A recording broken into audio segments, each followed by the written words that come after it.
Hey guys, Mark here. We're back for a second episode of the Deconstructed series, where I'll be breaking down some of the riffs, some of the things behind the scenes, and some of the thoughts that went behind the songwriting process for our second single, Still Motion.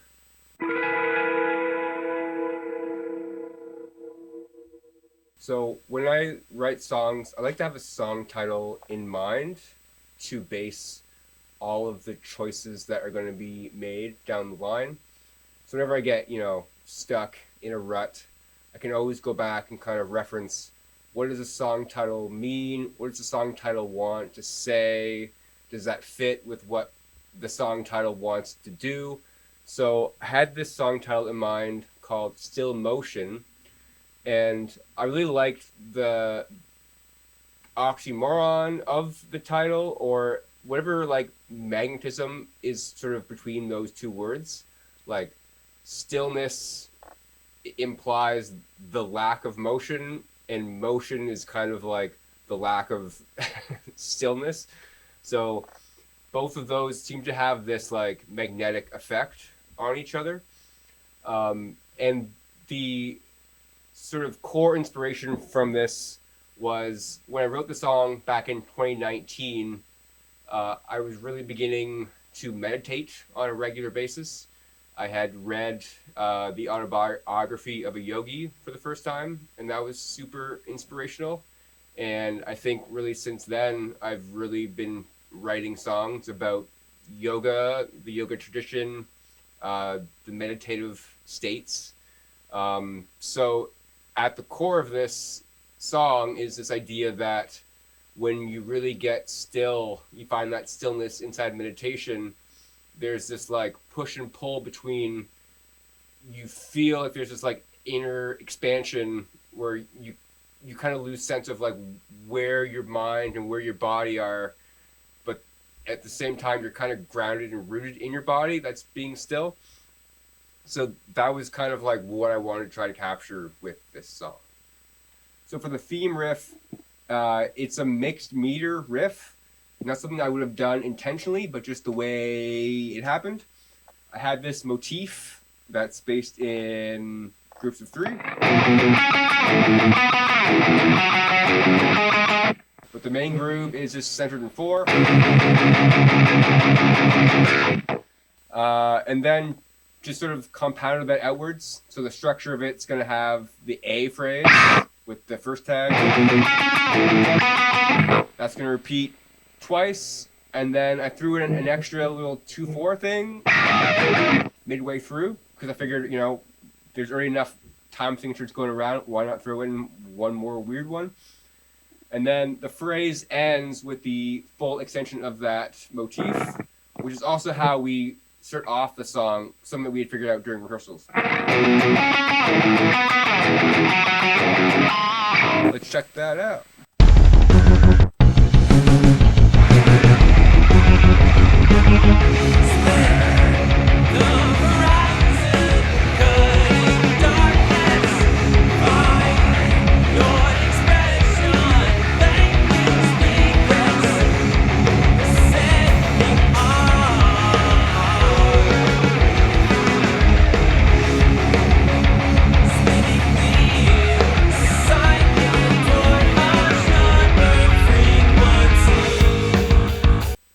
So for the verse section, the drums and the bass are really carrying this.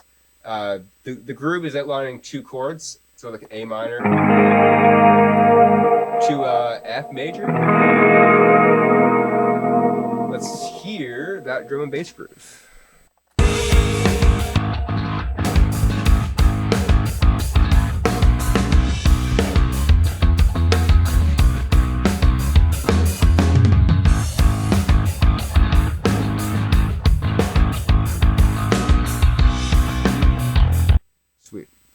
And then here's the vocals with some of the ambient layers that are in here. Drops in the ocean, leading a life divine of this notion. Forces from the sky.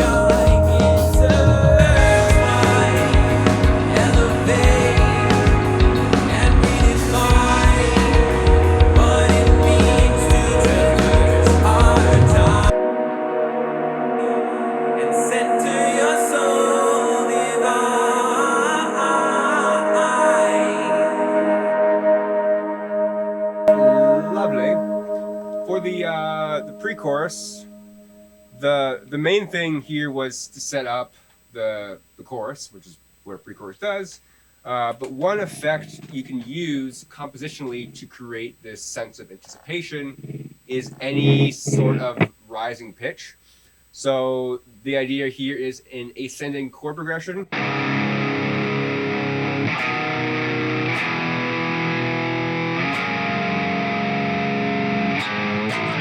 So just kind of walking my way up back to A from D.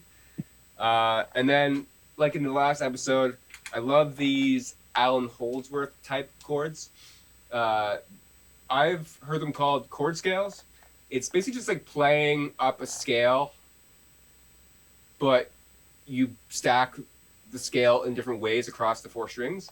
So if the scale was going up like this,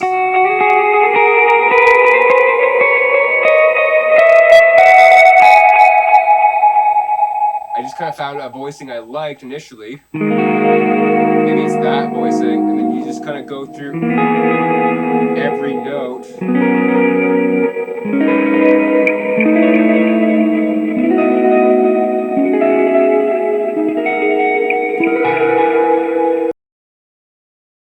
So for the chorus, the main motif is this 3/4 polyrhythm, but I didn't want it to sound just like a cycling 3 figure against a 4/4 groove.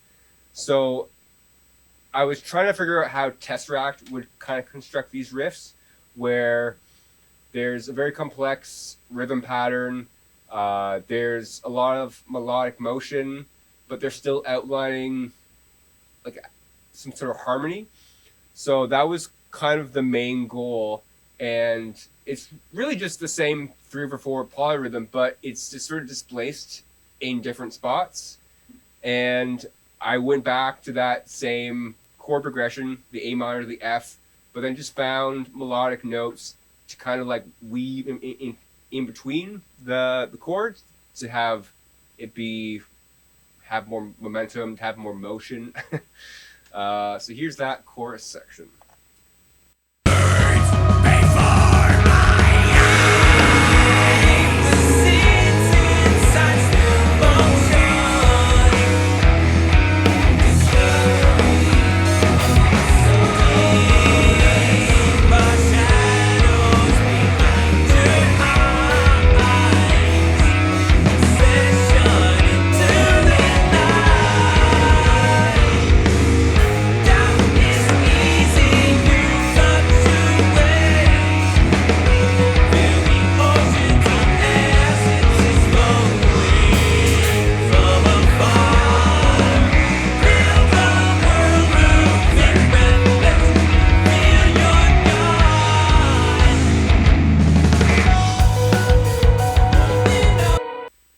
So for the second verse, I was playing around with this idea of something I would call bitonality, where you're kind of playing evenly between 2 keys.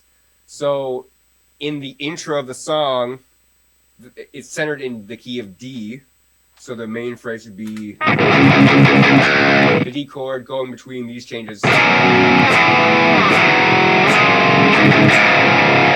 And then for the verse, it kind of switches to the key of A.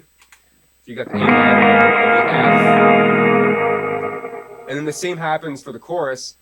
But then for the second verse, I really kind of wanted to further merge these 2 keys.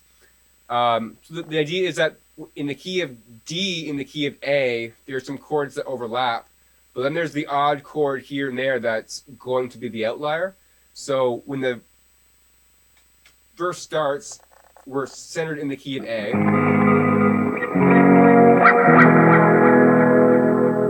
Just going down A to G to F.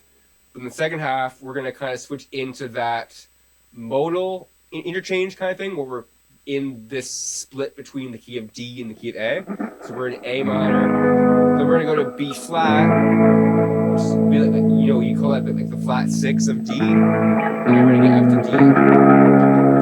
Let's check out some of these vocal layers with the ambience.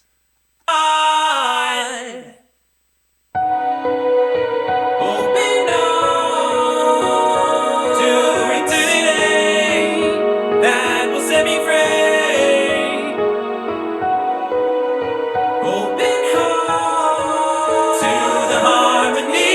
I have strayed.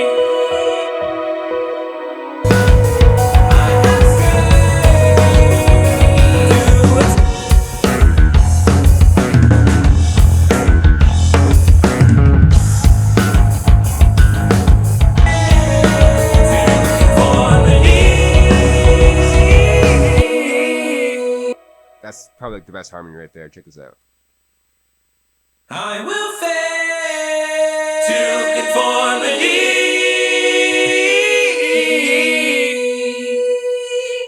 So good. So after the second verse, goes to the chorus, and then we get ourselves to the outro breakdown. And this breakdown is mostly based on the rhythmic figure of the chorus. But then I guess maybe what I'm thinking about here is that maybe I'm pulling some of the ideas from the original theme, where there are these mixed meters happening. So the big thing here is that after the main figure of the breakdown rhythm, there are these two main tags. The first tag is something I call 3-3-2, a grouping of 3, another grouping of 3, and then a grouping of 2. So the first tag is based on this diminished phrase.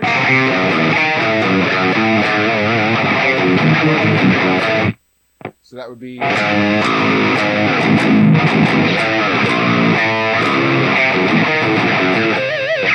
Okay. The second tag is just going to be a 3 and a 3. This time, instead of being a diminished type thing, it's going to be an augmented. I think if you're looking for something that sounds like heavy and nasty, any kind of like symmetrical type sound is going to give you this kind of cool outside type sound. So that second tag goes like this. And that would be...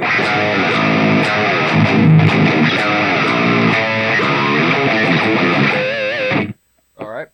So that repeats twice, and then we grab this chromatic thing that happens for, I think it's 2 beats, but we're into triplets. So that would be like...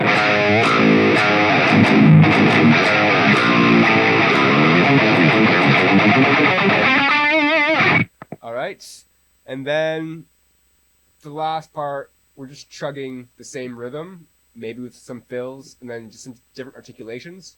So the first time it's going to have like a sustained articulation, and the second half is going to have this muted articulation. So let's check that out from the pre-build-up into that.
And that's the tune.